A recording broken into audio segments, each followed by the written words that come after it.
Hi with the guys, voice. how are you? Hello. Doing totally awesome. How are you? Doing great.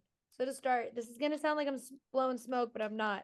I watch Spidey and His Amazing Friends with my niece, which is like, oh cute. No, like I like it. I watch it because I like it. So when she puts on shows, I'm like, you should put on Spidey, so then I can enjoy it because I'm a Marvel nerd.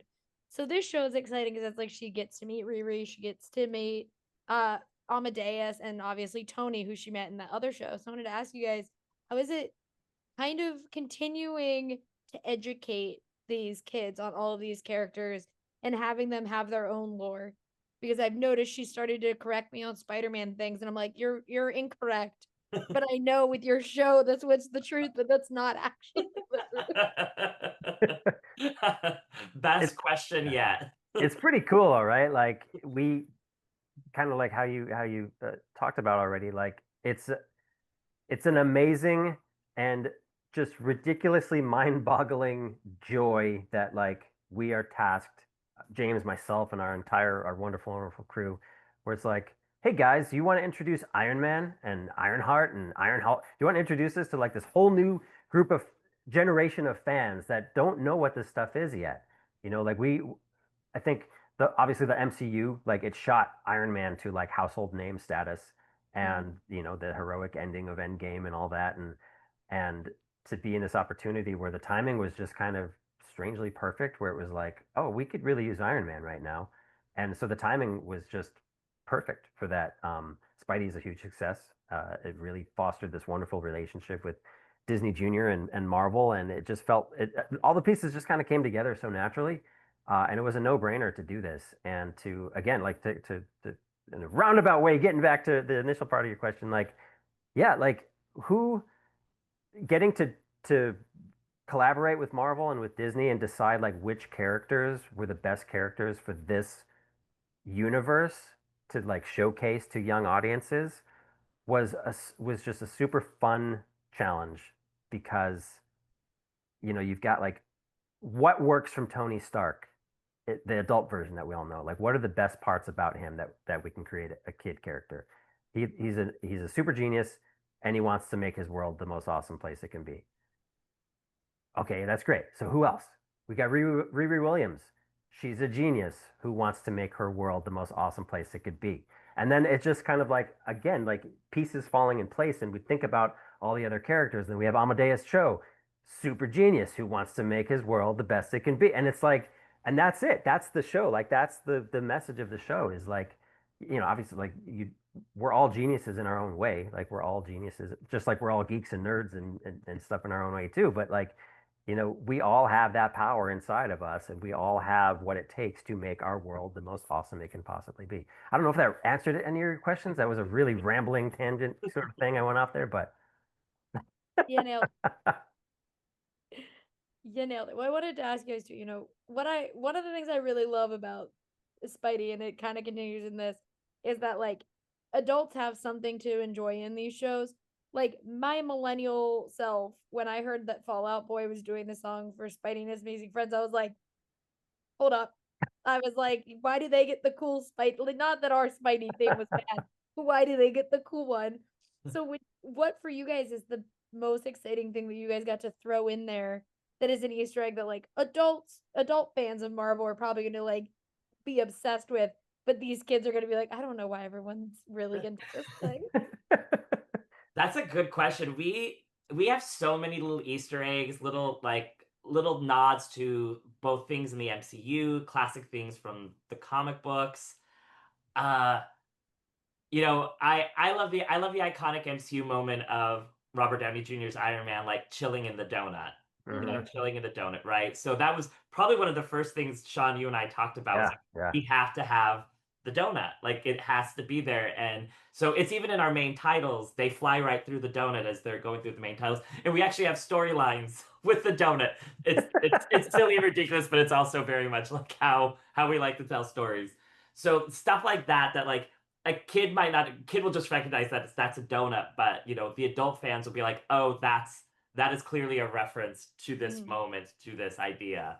Um, but we even have things like catchphrases, classic catchphrases from the characters. And when Captain America shows up, he loves to say, "I could do this all day." And to me, as a writer, that's just fun to write down Mhm. and get to watch the voice actor perform and get to see on screen.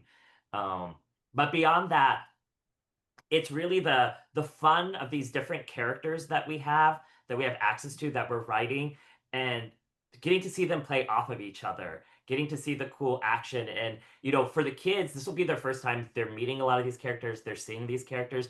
But for longtime fans, being able to be like, is that Black Panther just chilling with Mhm. Amadeus Cho, Iron Hulk, and they have some cool special moves that they do together? That's awesome. Or like Ironheart's hanging out with Anya Corazon's Iron Spider, and they get to do some cool maneuvers and tricks together. It's that like that to me is really exciting, and it's honoring who the characters are, but it's making it something special and unique just for this show. Yeah. Well, and also too, like I watched in real time a child who was like 12 get very confused. So we were doing interviews at San Diego Comic Con, and my one friend asked Tony Hale about being Ultron, and this child thought that he was, and we had to be like, no, that's James Spader. Hold on, like, no, no, no, no, like that one is a different man. Like this is a new Ultron. Like, hold up, they're two different things. Are you guys now excited that like you've now even given more to adults to have to explain to kids? Because like I said earlier, like my niece is gonna be like, that's not Ultron. I'm like, yes, it is. Oh my God. But, like you get to introduce them to like villains like that. Is that for Yeah. you guys part of the joy of making something like this? Absolutely. And to what you're talking about, like Marvel fans and comic book fans, like some of the most wonderful and passionate people, and in the best ways, right? Like to to watch, to like you're talking about, like Tony Hale's the voice of Ultron in Iron Man and His Awesome Friends. Like, oh no, excuse me, no, like James Spader is Ultron. Like the fact that like the what we do like sparks those kind of conversations between people, like I keep the conversations going, right? Like that's the point of all this. Like keep sharing the love, keep spreading the love. Yeah, I want us to have Yeah. like the Star Trek debate about who's the best captain. I want a Marvel debate who's the best Ultron. Picard, Let's start Riker. that right now. Let's get it started. Who's the best Ultron? Who did the best vocal performance? James Spader or Tony Hale? Well, we were laughing, Iron Pup, sorry, here, like we were laughing a lot today. Like this has kind of been the summer of like super dogs between Mhm. like Crypto on Superman, and now we're introducing, Iron Man's first like pet companion. I'm like, let's start the discussion. Who's the better super dog? Who would win in a fight? Who would dig the fastest hole and find the like get the most bones? Yeah. But Dogpool, not even included. She Dog would dog not Dogpool's just busy eating tacos and watching. she wouldn't do a great job. Well, and I wanted to ask, you are these three main characters are Tony, everyone knows well, like you said, from the 2008 movie on, everyone that was like a household name, even though he wasn't prior Yep. to that. Riri Williams has been my favorite since her comic debut, and now she has her own show. She's been in a Marvel movie. She is like a live action hero. And then we saw Amadeus in the Spider-Man freshman year show. So people do have like an idea of who Amadeus is. How exciting is it for you guys to continue all three of these characters' lore and get to show them like show a different side to them, because they're not Tony's not the same as he is in those movies. Riri's not the same as she is in her show, and this is a different Amadeus. Yeah, I'll credit James here, where like a lot of what we get to do internally, like we would ask these questions, like inevitably these questions all come up, and we would have like this sort of uh the luxury of just being like multiverse, just to like answer whatever conflicts there might be. And then James was like, yeah, this is like we're like Marvel Universe 123 ABC, like this is like the preschool MCU or whatever. But like there's there's no reason that just because like a character might not be well known that they can't be totally awesome, for example.